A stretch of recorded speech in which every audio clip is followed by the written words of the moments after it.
इससे ज्यादा अजीब और बेसरोपा मुहिम का तसव्वुर नहीं किया जा सकता। साफ छुपना था, न सामने आना था, बस चकराते फिरना था जिसका कोई इख्तिताम नहीं था। तावक्ते के आकिल तिवारों के बारे में ये इत्तला न मिल जाए कि वो किसी महफूज जगह पहुंच चुका है।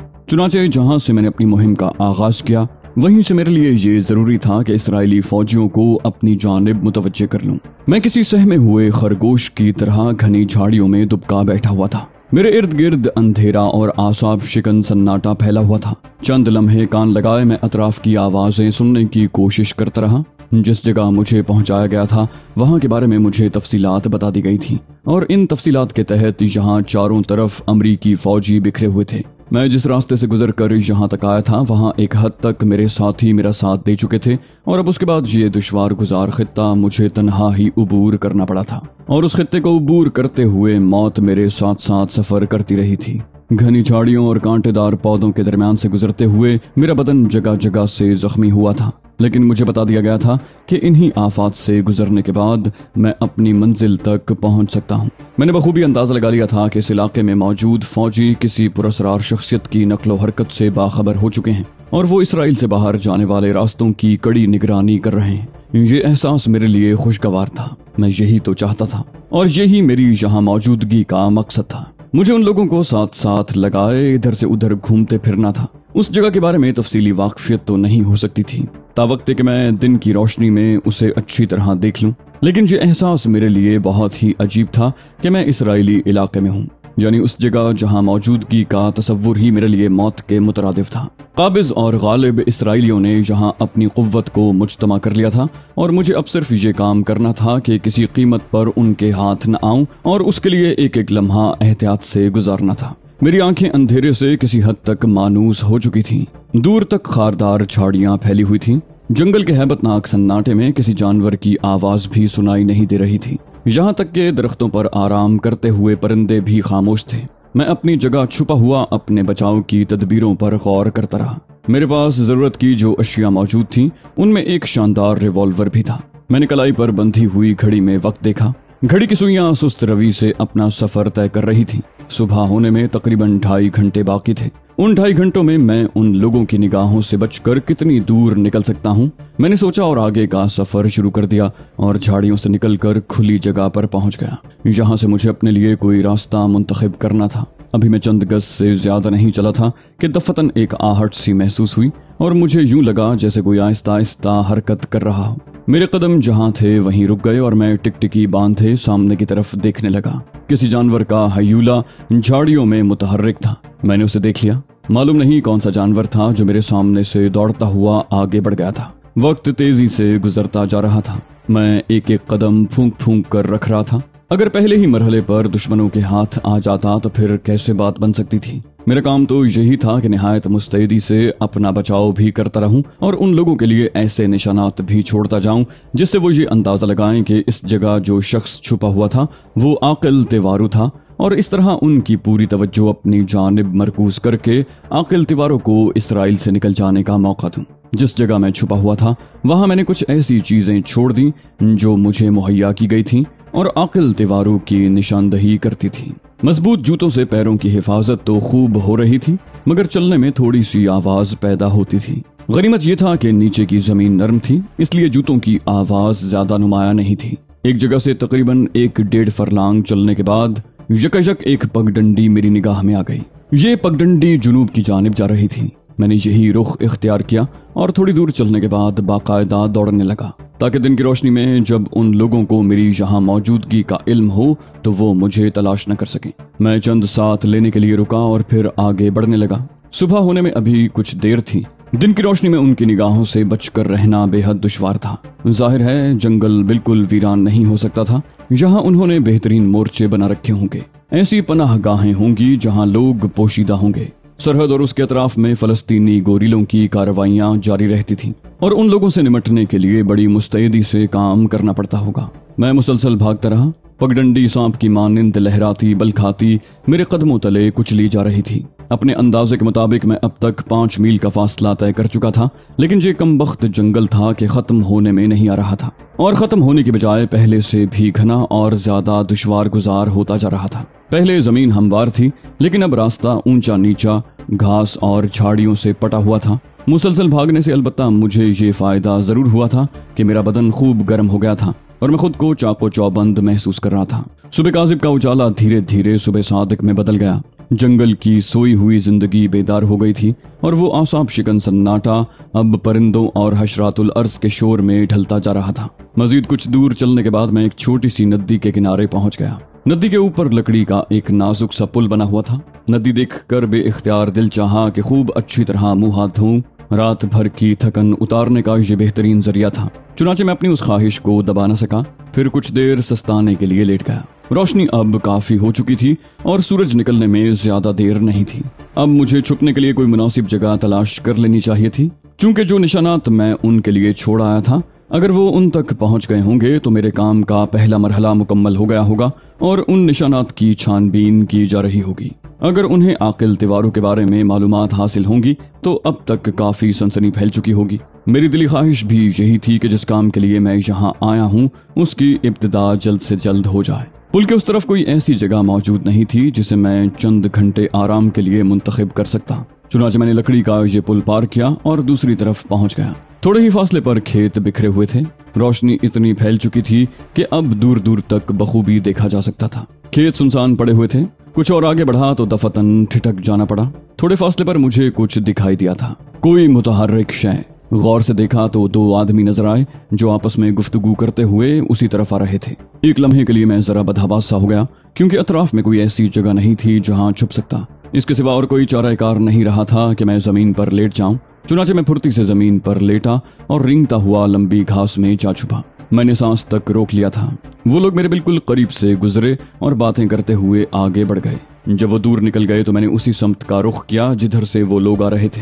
खेतों के किनारे बनी हुई तकरीबन 3 फुट चौड़ी कच्ची पगडंडी दूर तक चली गई थी। मैं उस पगडंडी पर आगे बढ़ता रहा और फिर एक ऐसी जगह पर आ गया जहां भूसे के ऊंचे ऊंचे ढेर लगे हुए थे।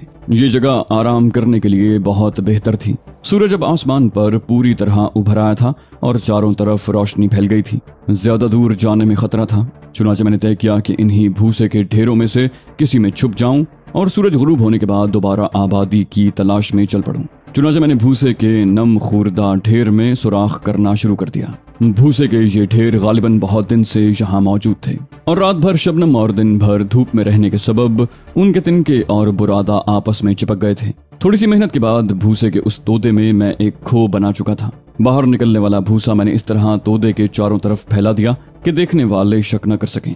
फिर मैं अंदर रेंग गया और उस सुरंग का मुंह भूसे से बंद कर दिया। सिर्फ एक सुराख हवा के लिए मैंने जरूरी समझा। रात भर की भाग दौड़ के बाद थकन से बुरा हाल हो रहा था। भूसे के अंदर दाखिल होते ही मैंने सुकून की सांस ली। कमर से थैला खोलकर एक तरफ रखा और आंखें बंद कर ली। भूख का एहसास हो रहा था। थैले में नमकीन बिस्किटों का डिब्बा दीगर अशिया के साथ मौजूद था। चुनाचे मैंने वहीं लेटे लेटे चंद बिस्किट खाकर पेट की आग बुझाई और उसके बाद आंखें बंद कर ली। जहन में तरह तरह के ख्यालात आ रहे थे।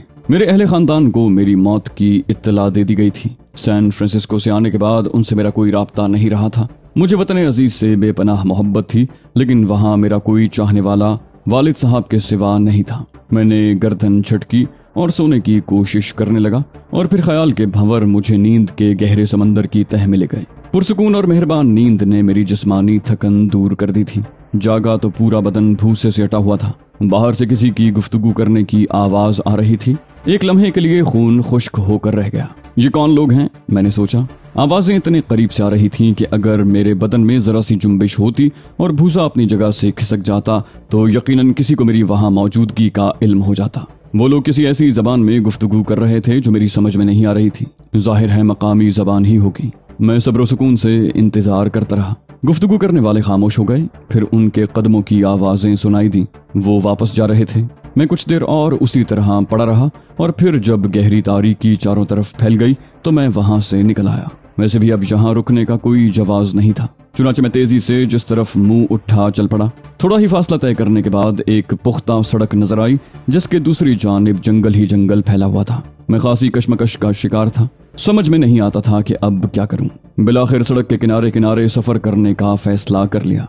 बहुत देर तक सड़क के साथ साथ चलता रहा।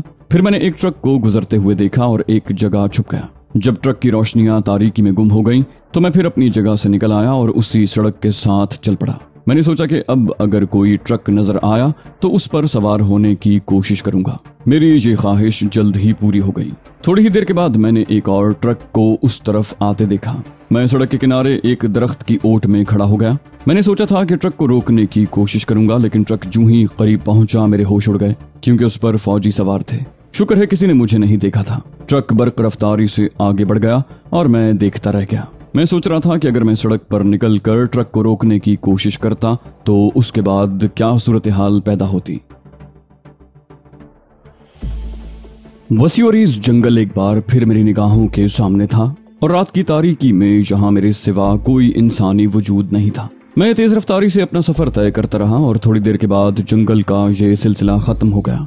अब मेरे सामने संगलाख चट्टानें बिखरी हुई थी। कोई आबादी नजर आती तो मैं ये अंदाजा लगाने की कोशिश करता कि मेरी अब तक की काविशों का क्या नतीजा निकला है, कुछ हुआ है या नहीं।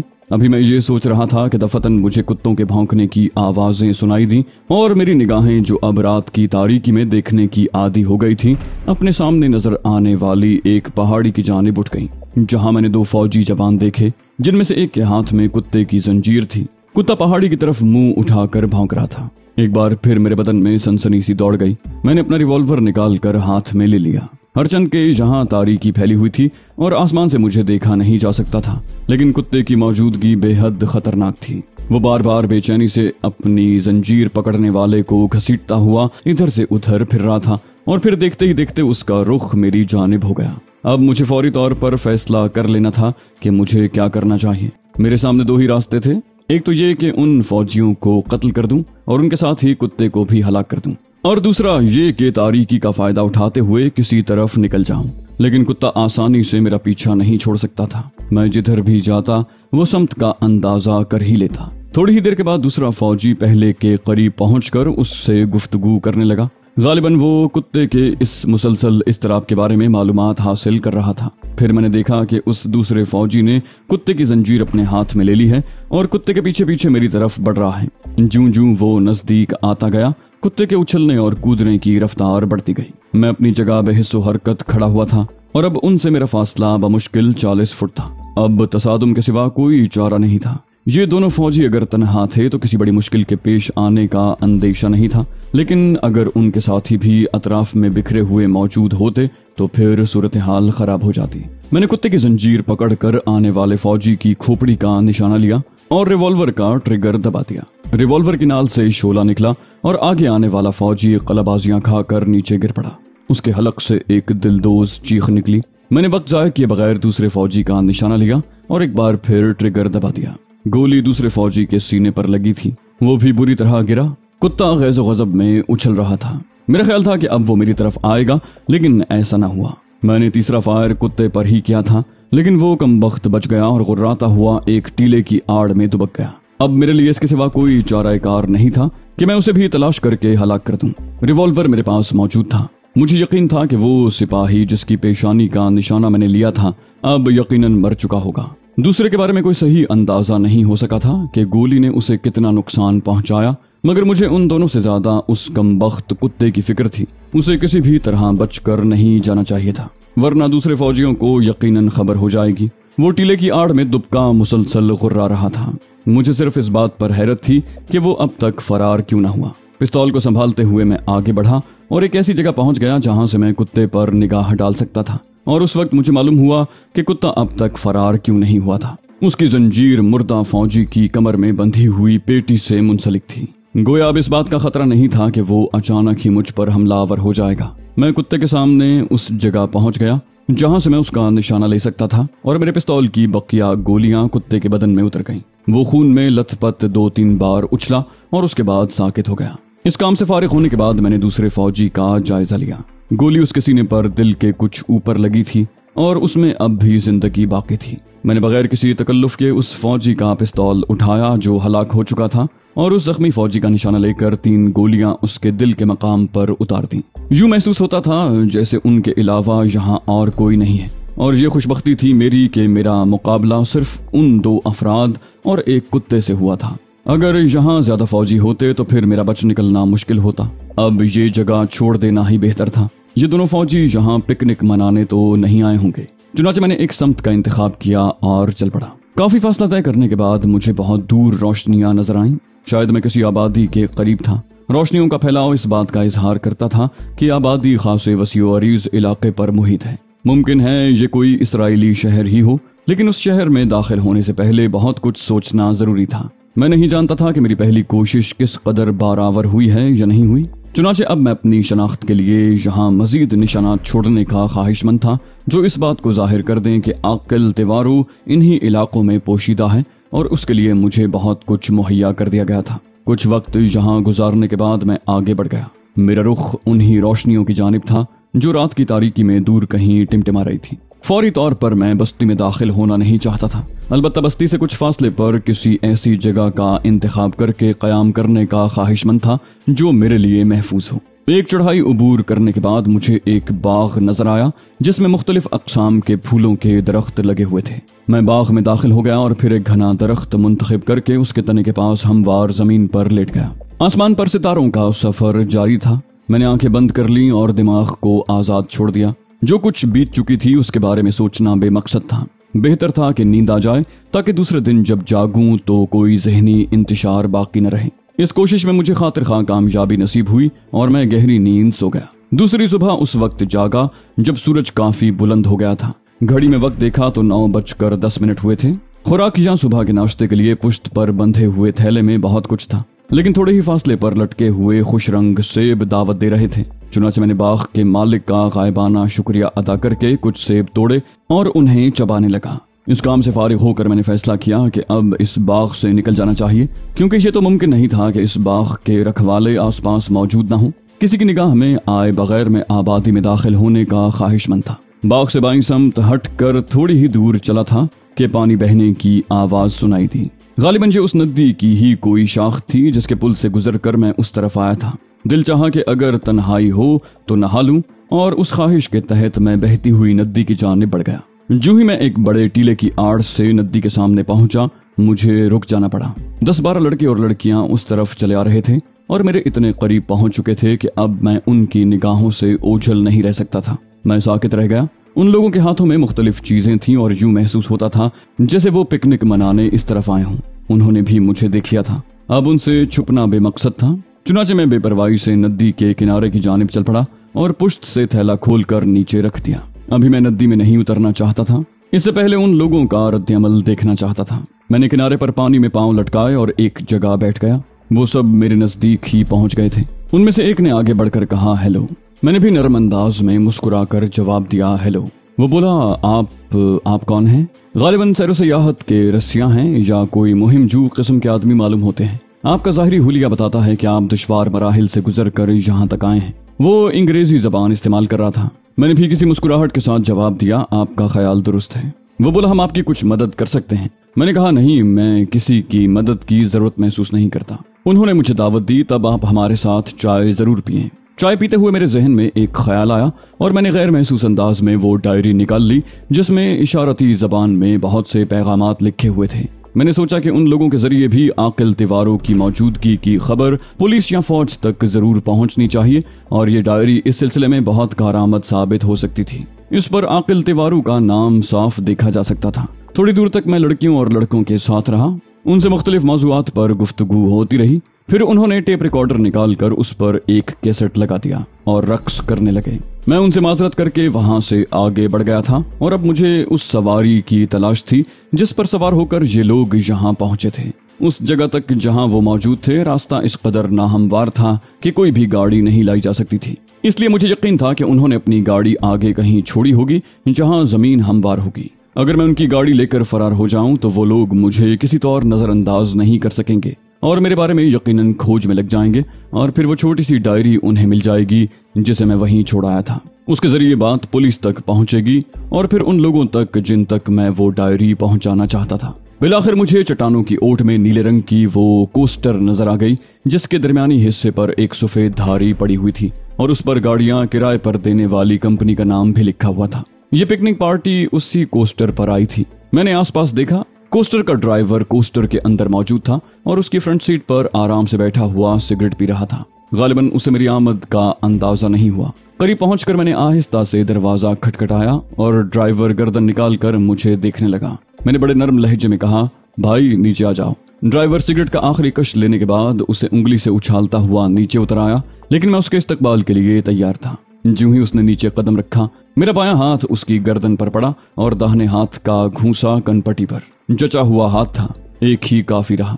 ड्राइवर नीचे गिरने लगा तो मैंने उसे संभाल लिया और फिर उसे घसीटता हुआ उस टीले की आड़ में ले गया जो थोड़े फासले पर था। टीले की आड़ में ड्राइवर को लिटाने के बाद मैंने उसकी जेबों की तलाशी ली। बहुत मामूली सी करेंसी और सिगरेट का एक पैकेट बरामद हुआ। कोस्टर की चाबी यकीनन इग्निशन ही में लगी हुई थी, न लगी होती तो ड्राइवर के पास होती। चुनाचे मैं तेजी से कोस्टर के पास पहुंचा। मेरा अंदाजा दुरुस्त था।